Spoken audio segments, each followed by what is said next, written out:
Assalamualaikum warahmatullahi wabarakatuh. Selamat pagi teman-teman semua. Di sini kami dari kelompok 3 membahas mengenai evaluasi pembelajaran pada pembelajaran kesetaraan.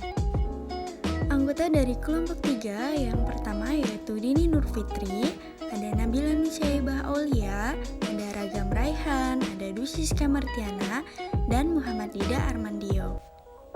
Pokok bahasan dari kelompok 3 yang pertama yaitu ada pengertian evaluasi pembelajaran pendidikan kesetaraan, ada tujuan dan fungsi, ada prinsip, ada evaluator dan sasaran, dan selanjutnya ada teknik evaluasi pembelajaran pendidikan kesetaraan.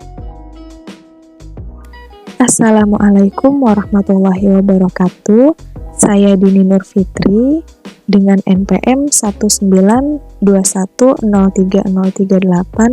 akan memulai topik bahasan kelompok, yaitu mengenai pengertian evaluasi dan evaluasi pendidikan.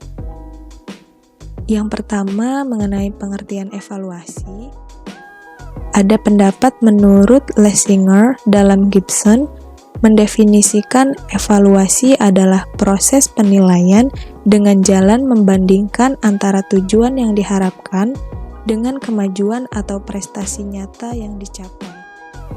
Nah, adapun menurut Uman, mengartikan proses evaluasi yaitu untuk mencoba menyesuaikan data objektif dari awal hingga akhir pelaksanaan program sebagai dasar penilaian terhadap tujuan program. Nah, adapun pengertian dari evaluasi pendidikan yaitu sebagai suatu tindakan atau kegiatan atau suatu proses menentukan nilai dari segala sesuatu di dalam dunia pendidikan, yaitu segala sesuatu yang berhubungan dengan atau yang terjadi di lapangan pendidikan. Dengan kata lain, evaluasi pendidikan adalah kegiatan atau proses penentuan nilai pendidikan, sehingga dapat diketahui mutu atau hasil-hasilnya. Nah, secara sederhana, evaluasi pendidikan dapat diartikan sebagai suatu proses penilaian dalam mengumpulkan dan menganalisis untuk menentukan taraf kemajuan suatu aktivitas di dalam pendidikan, guna menetapkan pencapaian suatu tujuan, baik itu untuk pendidik maupun untuk peserta didik. Saya Dusiska Martiana, NPM 192103059. Saya akan melanjutkan materi mengenai tujuan evaluasi pembelajaran kesetaraan. Menurut Farida Yusuf tahun 2008 mengutip pernyataan dari Worland dan kawan-kawan menyatakan bahwa evaluasi yaitu memberikan informasi yang dipakai sebagai dasar untuk membuat kebijakan dan keputusan, terus menilai hasil yang dicapai para pelajar, menilai kurikulum, memberi kepercayaan kepada sekolah, terus memonitor dana yang telah diberikan, memperbaiki materi dan program pendidikan.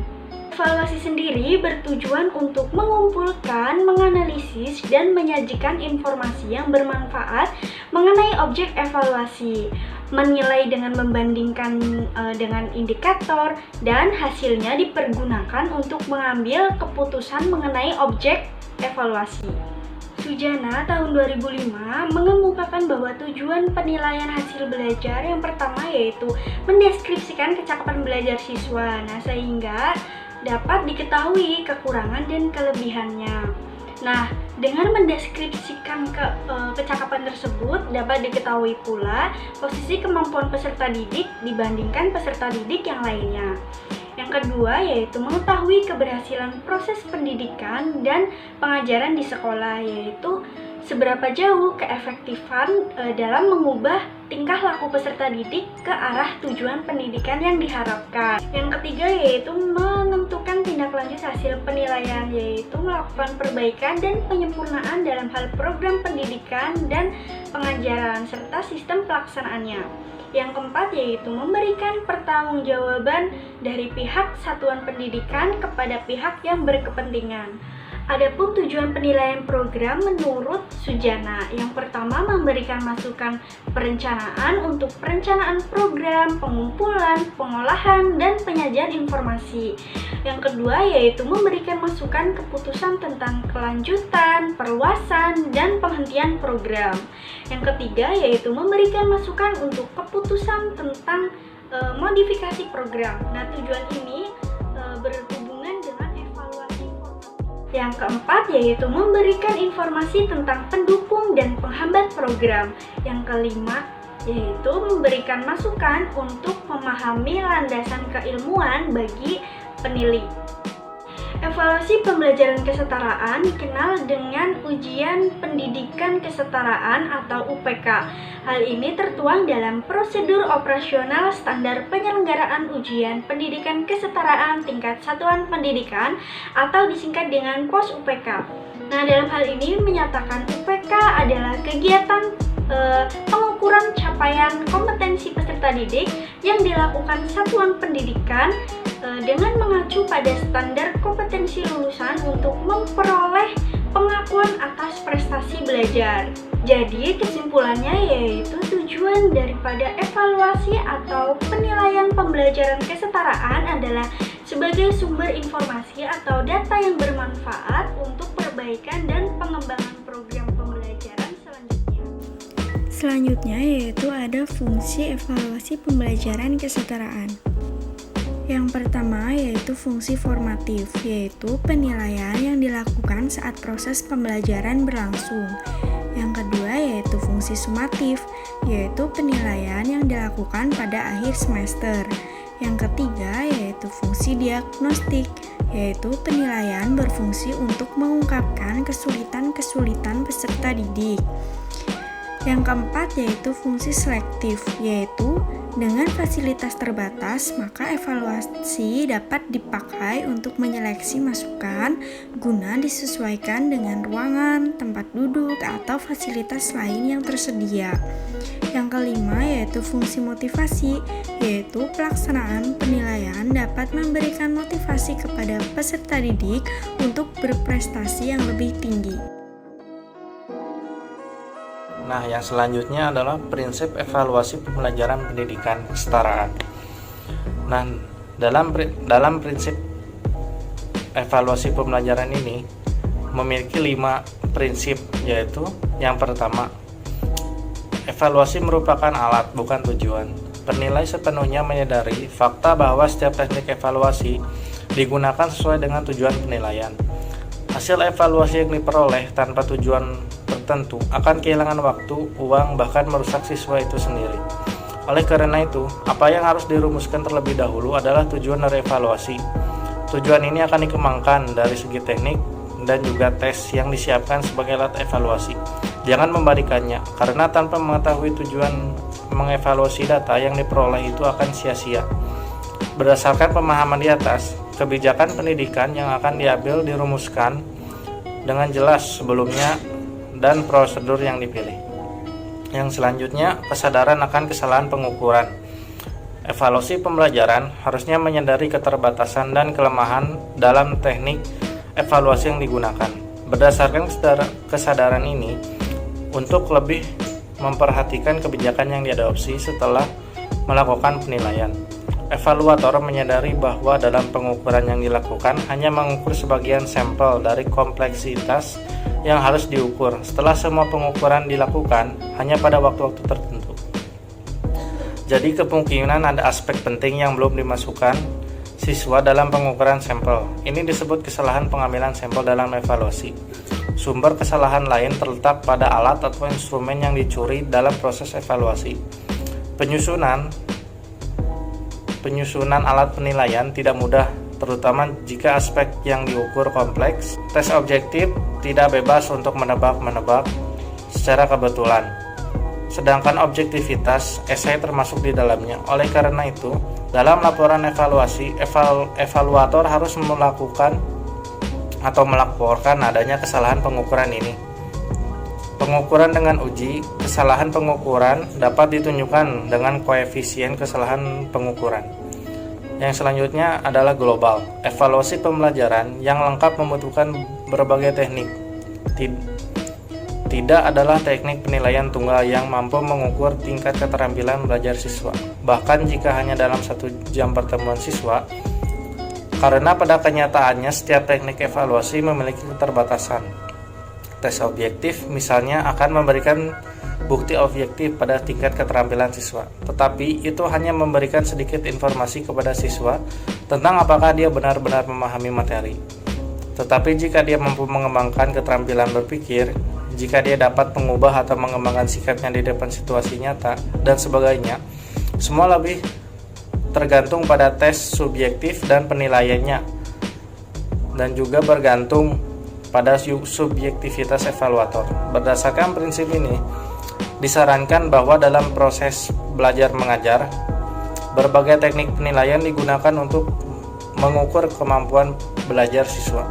Bob Houston, seorang pakar penilaian di Amerika Serikat, yaitu di Texas, menyarankan bahwa untuk mencapai hasil yang lebih objektif dalam penilaian, variasi dalam teknik tidak dikembangkan hanya dalam bentuk pengukuran kuantitatif. Penilaian juga harus didasarkan pada kualitatif siswa yang diperoleh dan pengamatan guru, kepala sekolah, buku harian, dan sebagainya. Yang selanjutnya adalah teknik evaluasi. Evaluasi pembelajaran yang dipilih harus sesuai dengan tujuan evaluasi. Harus diingat bahwa tidak ada teknik penilaian yang cocok untuk semua kebutuhan pendidikan. Masing-masing tujuan pendidikan yang ingin dicapai dikembangkan oleh teknik penilaian sendiri yang disesuaikan untuk tujuan ini. Kesesuaian antara tujuan evaluasi dan teknik yang digunakan harus dipertimbangkan. Nah, yang terakhir adalah kepastian dan kejelasan. Dalam proses evaluasi, kepastian dan kejelasan yang akan dinilai berada di tempat pertama. Evaluasi akan dilakukan jika tujuan evaluasi tidak dirumuskan dengan jelas sebelumnya. Definisi operasional. Jika kita ingin mengevaluasi kemajuan pembelajaran siswa, pertama-tama kita mengidentifikasi dan mendefinisikan tujuan pengajaran dari pengajaran dan kemudian dikembangkan atau mengembangkan alat evaluasi. Oleh karena itu, efektivitas alat penilaian tergantung pada deskripsi yang jelas tentang apa yang akan kami evaluasi. Secara umum, alat penilaian di bidang pendidikan, khususnya pengalaman dalam bentuk tes. Tes ini mencerminkan karakteristik aspek yang akan diukur. Jika kita bermaksud menilai tingkat kecerdasan siswa, komponen kecerdasan yang harus dirumuskan dengan jelas dan kemampuan belajar yang dicapai diformulasikan dengan tepat dan kemudian dikembangkan sebagai alat penilaian tes, dan keberhasilan evaluasi lebih ditentukan. Sekian dari saya. Baik, untuk yang selanjutnya di sini saya akan jelaskan tentang evaluator dan sasaran evaluasi pembelajaran pendidikan kesetaraan. Nah, untuk yang pertama mengenai evaluator. Tutor sebagai evaluasi pembelajaran merupakan penentu keberhasilan dalam proses belajar. Nah, evaluasi pembelajaran merupakan penilaian kemampuan belajar warga belajar yang dilakukan secara berkala, baik berupa ujian tes tertulis maupun tidak tertulis, sebagai pertanggungjawaban seorang tutor dalam melaksanakan pembelajaran. Dan bagaimana seorang tutor mengetahui bagaimana hasil atau tidak berhasilnya dalam proses belajar. Nah, untuk yang selanjutnya yaitu sasaran evaluasi. Nah, dalam hal ini diartikan sebagai segala sesuatu yang menjadi titik pusat pengamatan karena penilaian menginginkan informasi tentang sesuatu tersebut. Nah, dalam hal ini terbagi menjadi 3, yaitu input, transformasi, dan output. Nah, dalam input ini ada kemampuan, yaitu kemampuan seorang warga belajar yang akan mengikuti program, lalu seorang tutor akan melihat kemampuan warga belajar tersebut. Nah, alat ukur yang digunakan untuk mengukur kemampuan ini biasa disebut tes kemampuan atau attitude test. Selanjutnya yaitu kepribadian. Jadi kepribadian adalah sesuatu yang biasa terdapat di setiap diri manusia dengan menampakkan kepribadian itu dari sikap tingkah laku yang dimiliki manusia. Nah, alat untuk mengetahui kepribadian itu disebut tes kepribadian atau personality test. Nah, untuk yang selanjutnya yaitu sikap. Jadi sikap-sikap adalah termasuk ke dalam bagian dari tingkah laku yang dimiliki manusia. Namun ada hal yang lebih menonjol dari sikap dan sangat dibutuhkan dalam sebuah pergaulan agar dapat mendapatkan informasi dari pergaulannya. Alat yang dapat mengetahui keadaan sikap sering dinamakan tes sikap atau attitude test juga gitu. Lalu yang selanjutnya yaitu tes intelijensi atau sering dikenal dengan intelligent quotient. Namun sebenarnya IQ itu bukanlah sebuah intelijensi, karena IQ berbeda dengan intelijensi, karena IQ hanyalah angka yang memberi petunjuk mengenai tinggi rendahnya intelijensi seseorang. Jadi dengan pengertian ini maka kurang benarlah jika ada orang yang mengatakan IQ jongkok gitu, karena IQ hanyalah sebuah angka gitu. Mestinya IQ rendah diartikan bahwa angkanya rendah gitu. Untuk yang selanjutnya yaitu transformasi. Jadi banyak unsur yang terdapat dalam transformasi yang semuanya biasa menjadi sasaran evaluasi demi diperolehnya hasil pendidikan yang diharapkan. Unsur-unsur tersebut terbagi menjadi 1, 2, 3, 4, 5, 6, yaitu kurikulum. Nah, yaitu materi gitu, materi apa yang akan dilaksanakan nanti menjadi sebuah evaluasi juga. Lalu bagaimana metode cara pengajaran dan cara penilaiannya, sarana pendidikan, media-media yang digunakannya seperti apa, apakah dirasakan manfaatnya atau tidak gitu. Sistem administrasinya apakah berjalan dengan baik atau tidak. Tutor atau personal lainnya sudah bekerja dengan baik atau tidak gitu. Untuk yang selanjutnya yaitu output. Nah, dalam hal ini penilaian terhadap lulusan suatu sekolah di kurikulum untuk mengetahui seberapa jauh tingkat pencapaian prestasi belajar mereka selama mengikuti program. Alat yang digunakan untuk mengukur pencapaian ini disebut tes pencapaian atau achievement test. Assalamualaikum warahmatullahi wabarakatuh. Perkenalkan, nama saya Nabila Nusyaibah Aulia dengan NPM 192103039. Di sini saya akan memaparkan materi terakhir mengenai teknik evaluasi pembelajaran pada pendidikan kesetaraan. Nah, perlu diketahui bahwa teknik evaluasi pembelajaran itu sendiri merupakan cara atau metode yang dipakai dalam mengukur atau mengumpulkan informasi dan data mengenai hasil kegiatan belajar yang telah dilakukan sebelumnya. Dalam pendidikan kesetaraan, teknik evaluasi yang dipakai yaitu berupa tes dan non-tes. Pertama yaitu tes. Menurut Jemari dalam Widoyoko, tes merupakan salah satu cara yang dilakukan dalam mengukur kemampuan seseorang secara tidak langsung, yaitu melalui respon terhadap stimulus atau pertanyaan. Tes ini dibedakan menjadi dua, yaitu tes tertulis dan tes lisan. Yang pertama yaitu tes tertulis. Nah, dapat dilihat dari namanya sendiri, tes tertulis ini menuntut adanya jawaban secara tertulis dari warga belajar. Nah, tes tertulis ini biasanya untuk mengukur kompetensi kognitif warga belajar dan disajikan dalam bentuk tes objektif maupun tes subjektif. Tes objektif itu sendiri merupakan soal atau pertanyaan yang memiliki jawaban yang sudah pasti. Nah, biasanya tes ini disediakan alternatif jawaban yang akan dipilih oleh warga belajar. Pada tes objektif ini, biasanya warga belajar hanya perlu memilih jawaban yang dianggap benar dari kemungkinan jawaban yang telah disediakan. Biasanya tes objektif ini dipilih karena mampu menyajikan soal yang banyak dan juga mudah untuk menilainya. Yang termasuk ke dalam tes objektif ini yaitu pertanyaan benar salah, menjodohkan, dan juga pilihan ganda. Kemudian ada tes esai yang merupakan tes subjektif. Nah, kenapa tes esai disebut dengan tes subjektif? Karena tes esai ini tidak memiliki alternatif jawaban seperti halnya pada tes objektif. Nah, pada tes esai ini tidak memiliki jawaban yang pasti karena setiap jawaban dari pertanyaan-pertanyaan yang ada tergantung pada hasil pemikiran dan juga tergantung pada sudut pandang setiap warga belajarnya. Sehingga setiap jawaban yang ada nantinya akan berbeda-beda tergantung dari warga belajarnya tersebut. Dan itulah penyebab disebutnya tes esai sebagai tes subjektif. Nah, tes esai dibagi menjadi dua, yaitu tes terbatas dan juga tes esai bebas. Pada tes esai terbatas ini diberikan batasan-batasan tertentu dalam menjawab soalnya. Biasanya bisa berupa melengkapi kalimat atau jawaban singkat yang bisa diisi dengan satu kata saja. Selain tes esai terbatas, ada juga tes esai bebas, di mana setiap warga belajar diberikan kebebasan untuk menjawab dan mengeksplorasikan setiap pengetahuan yang ia dapat dari hasil proses belajar mengajar. Kemudian ada tes lisan. Nah, tes lisan ini merupakan teknik yang dipakai dalam mengukur atau menilai kemampuan hasil belajar siswa yang berupa pertanyaan dan jawabannya disampaikan secara lisan dan spontan. Nah, biasanya tes lisan ini yaitu berupa kuis di mana jawaban dan pertanyaannya disampaikan secara lisan. Nah, kemudian ada contoh evaluasi pembelajaran pada pendidikan kesetaraan yang menggunakan teknik tes.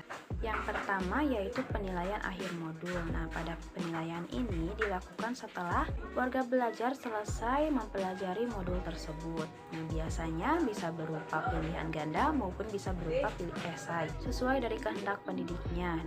Nah, selanjutnya ada ujian pendidikan kesetaraan. Pada ujian pendidikan kesetaraan ini dilakukan untuk mengukur kompetensi warga belajar di suatu satuan pendidikan.